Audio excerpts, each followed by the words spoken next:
Hello guys, welcome to my YouTube channel time to study and art. इस video में हम BHDC 131 के second block का 5th unit यानी कि बुक का 5th यूनिट कवर करेंगे, जिसका नाम है सूफी काव्य धारा, जिसमें हम सूफी काव्य, सूफी मत और सिद्धांत इन दो टॉपिक्स पर डिस्कशन करेंगे। तो चलिए शुरू करते हैं।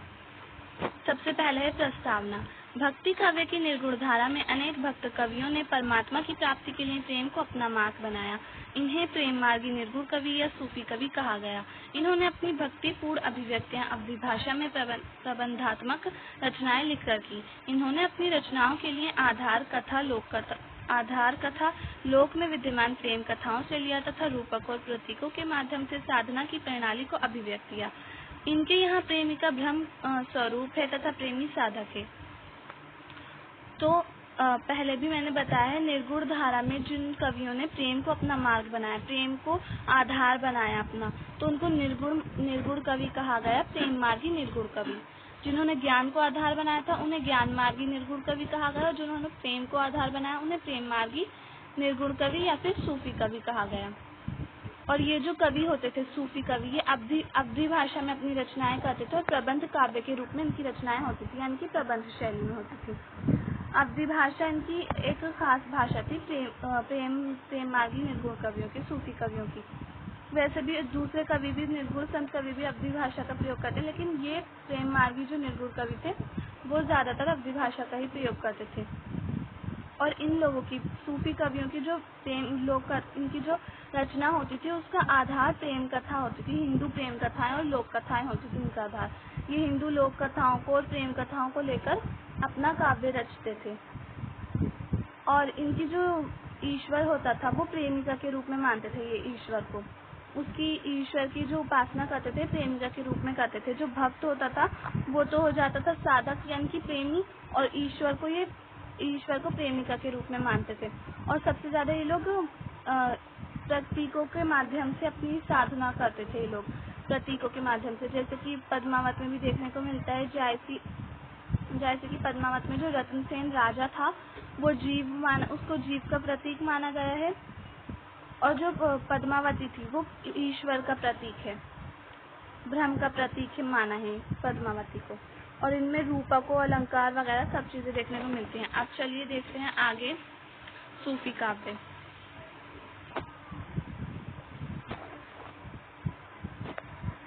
सूफी मत इस्लाम धर्म की एक उदार शाखा है, जिसका उदय इस्लाम के अस्तित्व में आने के बाद हुआ। सूफी संप्रदाय या मत का प्रवेश इस देश में ख्वाजा मोइनुद्दीन चिश्ती के समय से माना जाता है। सूफियों के 4 संप्रदाय इस देश में मिलते हैं: चिश्ती संप्रदाय, सोहावर्दी संप्रदाय, कादरी संप्रदाय, नक्शबंदी संप्रदाय। इन सूफी संतों के उच्च विचारों, सादा जीवन और व्यापक प्रेम के तत्ववाद ने भारतीय जनजीवन को आकृष्ट किया। भारतीय सूफी संतों ने भारत में प्रचलित गाथाओं, लोक कथाओं का आश्रय लेकर अपना आध्यात्मिक विचारों को जनता तक पहुंचाया।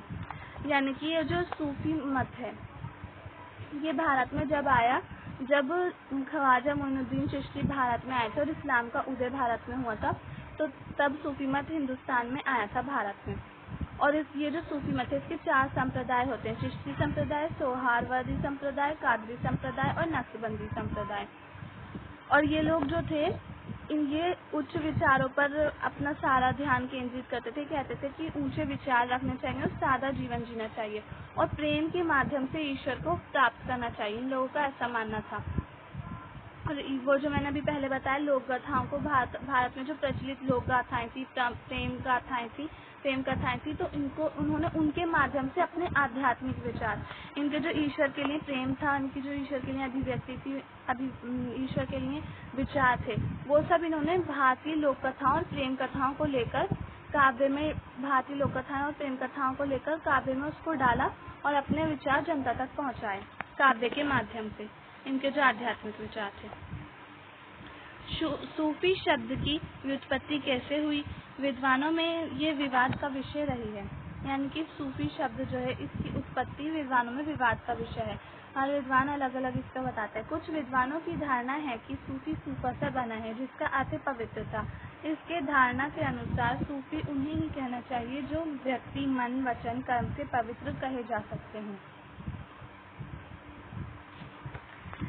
एक विद्वान ने सूफी शब्द की जो उत्पत्ति की है, उसका जो अर्थ बताया है वो बताया उन्होंने पवित्रता।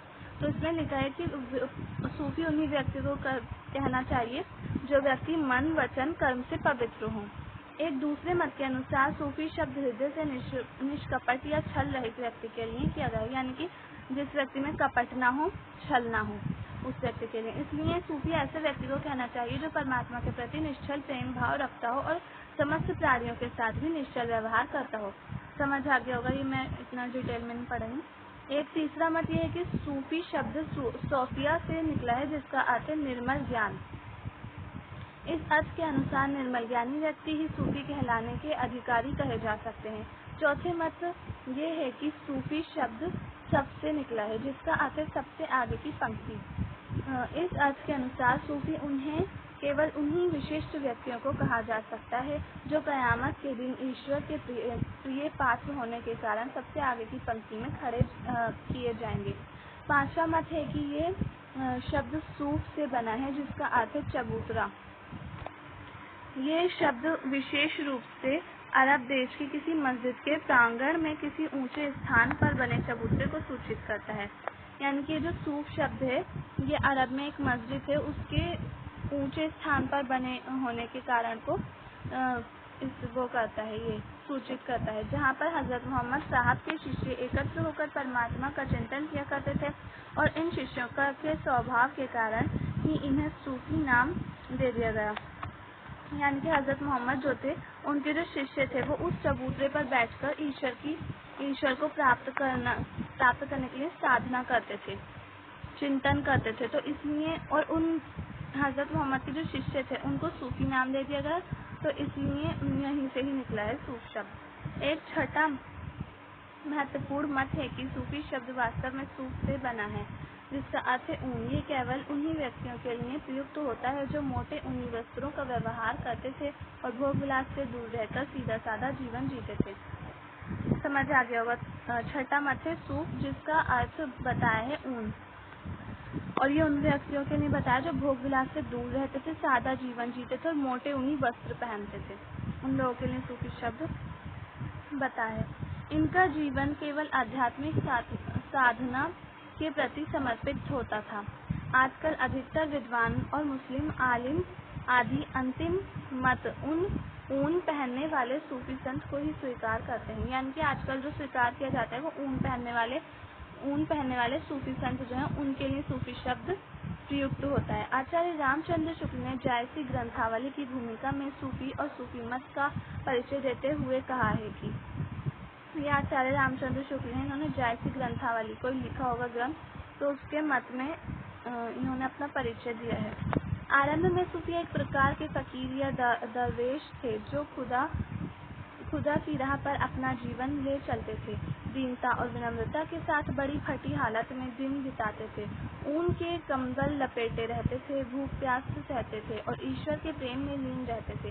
कुछ दिनों तक तो इस्लाम की साधारण धर्म शिक्षा के पालन में विवेश, त्याग और आग्रह के अतिरिक्त इनमें कोई नई बात या विलक्षणता नहीं दिखाई पड़ती। पर ज्यों-ज्यों ये साधना के मानसिक पक्ष की ओर अधिक प्रवृत्त होते गए, त्यों-त्यों इस्लाम के बाह्य विधानों से उदासीन होते गए। फिर धीरे धीरे अंतःकरण की पवित्रता और हृदय के प्रेम को ही मुख्य कहने लगे। जाहिर है कि सूफी उन संतों फकीरों को कहते थे जो सादा जीवन, उच्च विचार के साथ कठोर साधना कर जीवन व्यतीत करते थे और भोग विलास से दूर रहते थे। ईश्वर के प्रेम में लीन रहना ही उनके जीवन का उद्देश्य था। चलिए अब देख लेते हैं सूफी मत और सिद्धांत। सूफी संतों की प्रेम साधना को समझने के लिए आवश्यक है कि हम उनके मत और सिद्धांत से भली भांति परिचित हों। साथ ही हमें यह भी जानना जरूरी है कि सूफी प्रेम दर्शन का तात्विक आधार क्या है। यानी कि हमें उनके मत और सिद्धांत से परिचित होने के लिए उनकी प्रेम साधना को समझना ज्यादा आवश्यक है। सूफी फकीरों ने तत्कालीन समाज के कष्टों को दूर करने के लिए व्यक्तिगत साधना की उच्च भूमि पर पहुंचकर लोक रक्षा के आदर्शों को स्थापित किया।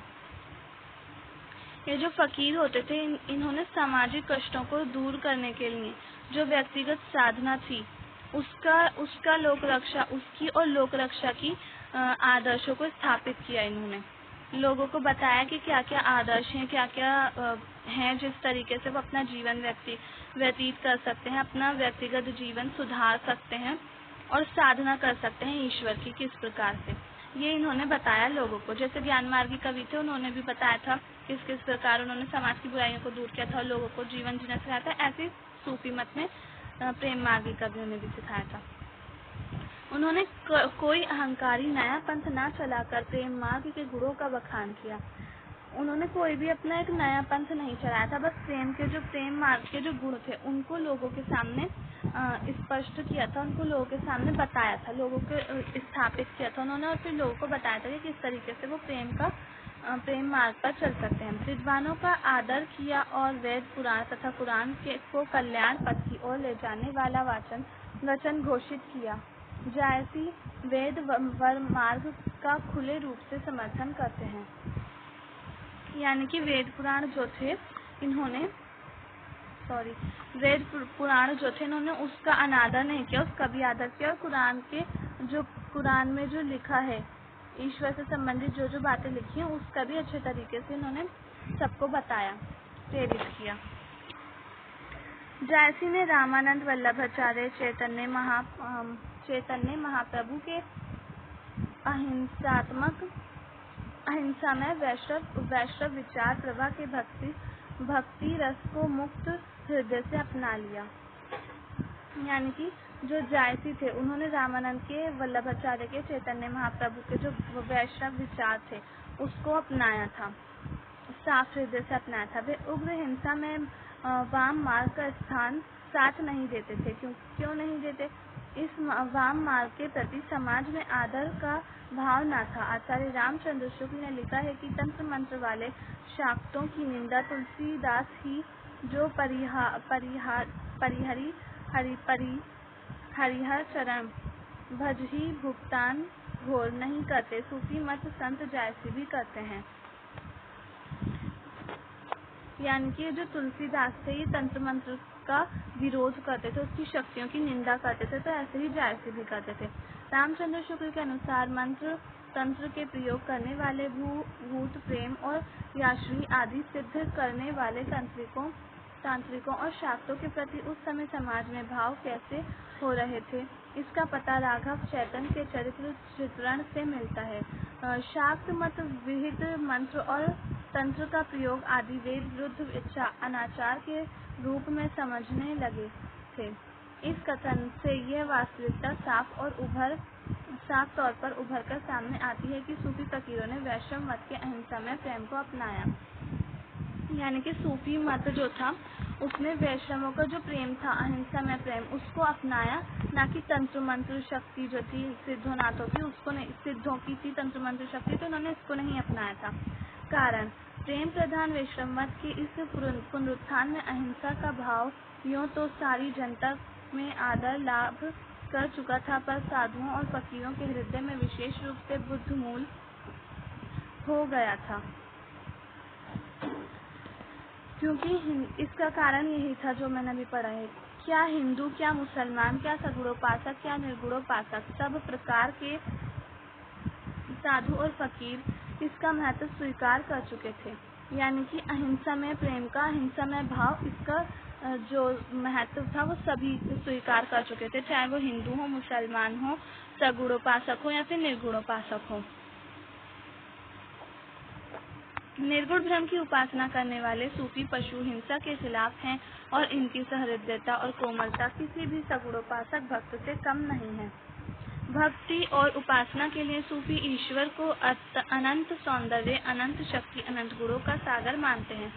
यानी कि जो सूफी कवि होते थे वो पशुओं के लिए हिंसा के खिलाफ थे। पशु जो उस समय बहुत ज़्यादा पशुओं को मारकर उनकी बलि दी जाती थी, तो इसके खिलाफ थे और इन्होंने कोमल हृदय से सहृदयता और कोमलता, यानी कि इन्होंने कोमल हृदय से सगुणोपासक भक्त, इनकी जो भक्ति थी वो सगुणोपासक भक्तों से कम नहीं थी।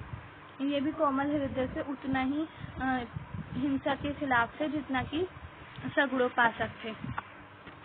और इन्होंने ईश्वर को अनंत सौंदर्य, अनंत शक्ति, अनंत गुणों का सागर माना। ये लोग जो थे वो ईश्वर को मानते थे कि ईश्वर का अनंत सौंदर्य है जो कभी खत्म नहीं होने वाला है, अनंत शक्ति है ईश्वर के पास और अनंत गुण है। जैसे सूफी का निर्गुण कवि मानते थे ना संत कवि, वैसे ही सूफी कवि भी मानते थे। अब मैं ये सब सिर्फ रीड कर रही हूँ क्योंकि इतना इम्पोर्टेंट नहीं है, आगे का इम्पोर्टेंट है तो उसको मैं अच्छे से एक्सप्लेन करूँगी। अभी मैं ये रीड कर रही हूँ। दरअसल पैगंबरी एकेश्वरवाद और दार्शनिक अद्वैतवाद में भेद काफी गहरा है, पर भारत में आकर इन सूफी साधकों ने शुद्ध एकेश्वरवाद, जिसे इजादिया वर्ग के समर्थक मानते थे, ग्रहण नहीं किया। इन सूफी कवियों ने चिंतन परंपरा अद्वैतवाद और विशेषकर अनुभूति प्रधान अद्वैती भक्त संप्रदाय के प्रति आदर दिखाया और इसे ग्रहण किया। ये जो सूफी कवि थे इन्होंने अद्वैतवाद को जो था उसके अद्वैतवादी भक्त संप्रदाय जो था उसके लिए इन्होंने आदर दिखाया और उसे ही ग्रहण किया था सूफी कवियों ने। इस अद्वैतवाद का मतलब है कि दृश्य जगत की तरह तह में उसका केंद्र एक अखंड नित्य तत्व है और यही एक सत्ता है। फलतः दृश्य जगत के नाना रूपों को उसी अव्यक्त भ्रम का आभास मानकर सूफी लोग भावमग्न हुआ करते थे। इसी उदार भावमग्न स्थिति ने सूफी प्रेम मार्ग को व्यापक बनाया। प्रायः सूफी ईश्वर और जगत तथा आत्मा परमात्मा को एक मानते हैं। सूफी कवि जो है वो आत्मा और परमात्मा, जीव और ईश्वर दोनों को एक ही मानते हैं और ये कहते हैं कि इनको जो अलग किया है वो माया ने किया है। ईश्वर और परमात्मा एक ही है, परमात्मा से ही आत्मा बनी है, ये लोग ऐसा मानते हैं। आचार्य हजारी प्रसाद द्विवेदी ने लिखा है, मुसलमान लोग एक ईश्वरवादी हैं, इसलिए बहुत लोग मुस्लिम सूफी साधकों को भी एक ईश्वरवादी समझ लेते हैं। बहुत लोग हिंदुओं के पुराने ग्रंथों में आए हुए अद्वैतवाद से एकेश्वरवाद को अभिन्न मानते हैं, परंतु सूफी लोग ठीक एकेश्वरवादी नहीं थे। उनका विश्वास बहुत कुछ इस देश के विशिष्ट अद्वैतवादी दार्शनिकों की भांति है। यानी कि जो ये थे सूफी कवि, ये अद्वैतवादी नहीं थे पूरे तरीके से। द्वैतवादी इनके काव्य में भी देखने को मिलता है, द्वैतवादी दर्शन। विशिष्ट द्वैतवादी दार्शनिकों का व्यवहारिक धर्म भी भक्ति ही है और इन साधकों का व्यवहारिक धर्म भी भक्ति ही है। अभी सूफी चिंतक मनुष्य के 4 विभाग मानते हैं। सूफी जो हैं वो मनुष्य के 4 भाग मानते हैं। पहला है नफ्स, विषय भाग, वृत्तीय, इंद्रिय, यानी कि जो इंद्रिय होती है उसे मानते हैं ये। दूसरा रूह यानी कि आत्मा। फिर तीसरा है कल्ब हृदय को बोलते हैं, उर्दू में कल्ब हृदय को बोलते हैं। अक्ल, बुद्धि, ये मनुष्य के ये 4 भाग मानते थे। साधक सलीका का प्रथम लक्ष्य नफ्स के साथ युद्ध होना चाहिए। साधक यानी कि साधक को उर्दू में सलीका बोलते हैं। तो इसका जो पहला लक्ष्य है वो नफ्स के साथ युद्ध होना चाहिए। पहला लक्ष्य इसका नफ्स के साथ युद्ध है। रूह और कल्ब द्वारा ही साधक साधना करता है। पहला लक्ष्य तो नफ्स के साथ युद्ध हो गया। फिर रूह और कल्ब, दूसरी जो 2 भाग है, दूसरा और तीसरा, वो रूह और कल्ब है, तो उनसे साधक साधना करता है। सूफी चिंतक जगत के 4 रूप मानते हैं। जो सूफी चिंतक हैं वो इस जगत के भी 4 रूप मानते हैं, ईश्वर के भी 4 रूप मानते हैं और इस जगत के भी 4 रूप मानते हैं। आलमे नासून अर्थात भौतिक जगत, आलमे नासून मानते हैं। फर्स्ट है आलमे नासून, जिसे कहते हैं भौतिक जगत हिंदी में। आलमे मलकूत यानी कि चित्त जगत, दूसरा है आलमे मलकूत। तीसरा है आलमे लाहूत यानी कि सत्य जगत या ब्रह्म, ईश्वर। आलमे लाहूत ये ईश्वर के लिए प्रयोग करते हैं। आलमे जबरूत अर्थात आनंदमय जगत। आलमे जबरूत जो है वो आनंदमय जगत है। तो ये इसके जगत के 4 प्रकार इस तरह से मानते हैं। सच ही चरम पारमार्थिक सत्ता है, यानी कि सत्य, ये आलमे लाहूत ही पारमार्थिक सत्ता है। अतः ब्रह्म को निर्गुण और अज्ञेय ही कहना चाहिए। ईश्वर को स्मरण और ध्यान से ही पाया जा सकता है। इनका मानना है कि ईश्वर को उसके जिक्र यानी कि स्मरण से और ध्यान मुराकबत से ही पाया जा सकता है। अब सूफी मत जो है साधक की 4 अवस्थाएं मानी है सूफी मत में साधक की। पहला है शरीयत, दूसरा है तरीकत, तीसरा है हकीकत और चौथा है मार्फत। तो शरीयत देख लेते हैं, अर्थात धर्म ग्रंथ के विधि निषेध का सम्यक पालन। धर्म ग्रंथ जो है मुसलमानों का कुरान, उसकी जो विधि है उसके अनुसार उसका पालन करना, ये शरीयत के रूप में आता है, शरीयत में माना जाता है। ये हमारे यहाँ का कर्मकांड भी कहा जा सकता है, ठीक है, जिसको कर्मकांड भी कहा जा सकता है। फिर सेकंड है तरीकत, अर्थात बाहरी क्रियाकलाप से परे होकर केवल हृदय की शुद्धता द्वारा भगवान का ध्यान करना, यानी कि संसार को छोड़ देना और सिर्फ केवल अपने हृदय की शुद्धता द्वारा, दिल की शुद्धता द्वारा ईश्वर को प्राप्त करना, ईश्वर का ध्यान करना। इसे उपासना कांड कह सकते हैं। ये उपासना हो गया, ईश्वर की ध्यान कर रहे हैं, ईश्वर को पाने के लिए उपासना कर रहे हैं, तो ये उपासना में आ जाता है। हकीकत अर्थात भक्ति और उपासना के प्रभाव से सत्य का बोध, यानी कि भक्ति और उपासना के प्रभाव से जो सत्य आ जाता है लोगों में, भक्त में, तो उसके बारे में बताया है, हकीकत वो है। इस बोध से ही साधक त्रकालज्ञ हो जाता है। इसे ज्ञान कांड समझना चाहिए।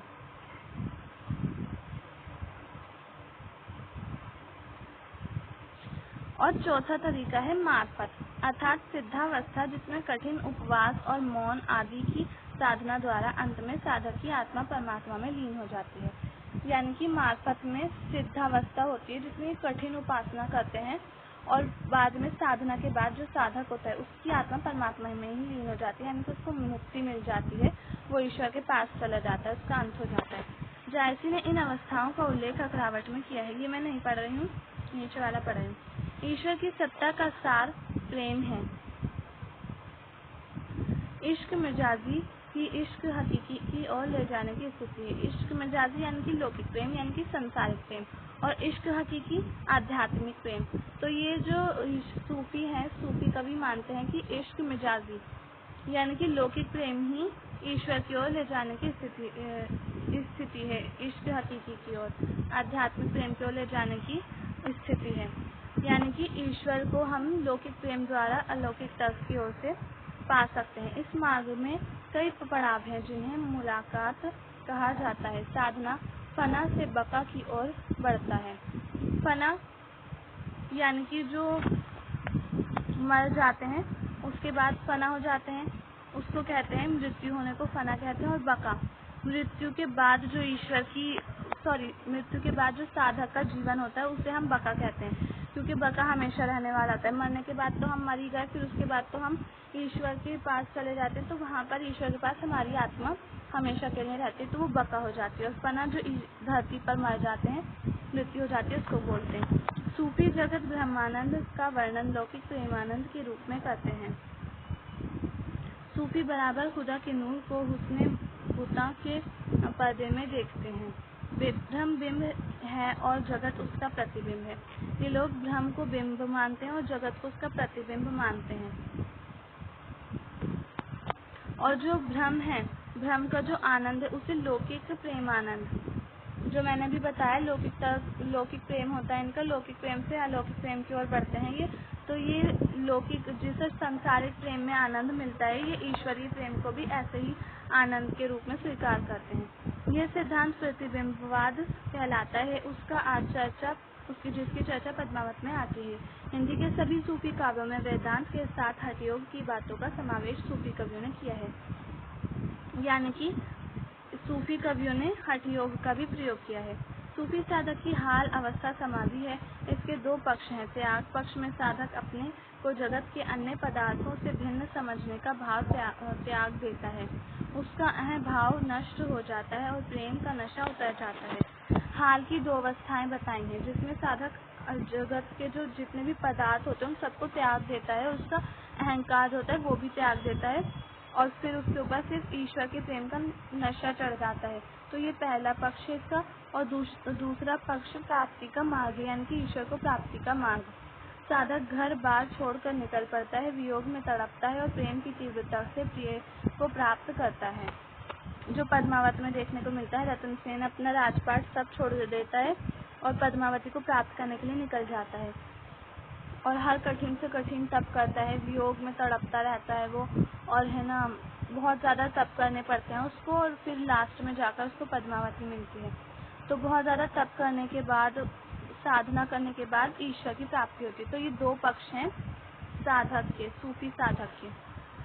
सो गाइज, आज की वीडियो में सिर्फ इतना ही। अगर आपको मेरी वीडियो पसंद आई हो तो प्लीज़ कमेंट्स करके बताएं, लाइक करें, मेरी वीडियो को शेयर करें एंड मेरे चैनल को सब्सक्राइब करें।